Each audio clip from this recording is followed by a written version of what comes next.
டேய், என்னடா வந்ததுலேருந்து புலம்பிக்கிட்டே இருக்க? இதான் நம்ம கிளாஸ்மேட் இருக்கான்ல, யார், விக்னேஷ். ஆமாம். பெரிய பிஸ்னஸ் ஆரம்பிச்சிட்டானா, ஊரே அவனை பார்த்தா பேசுதான். Okay, good for him bro. எப்பட்றா இவனுங்கெல்லாம் பிஸ்னஸ் பண்ணுறானுங்க? இது சொல்லுவாங்களே என்னது, அது பல்லு இல்லாதவன் பகோடா திங்கிற மாதிரி. எரிச்சலாக இருக்குடா. நீ வேணா பாரு, இந்த பிஸ்னஸ் நிலைக்காத மச்சான் இவங்களுக்கெல்லாம்.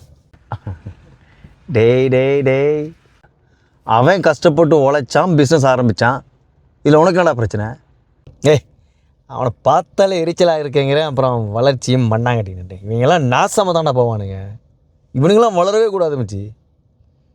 ஓ, அரணாக்கம் வேண்டாதான் என்பான், பிறநாக்கம் பேணாது அழுக்கறுப்பான்.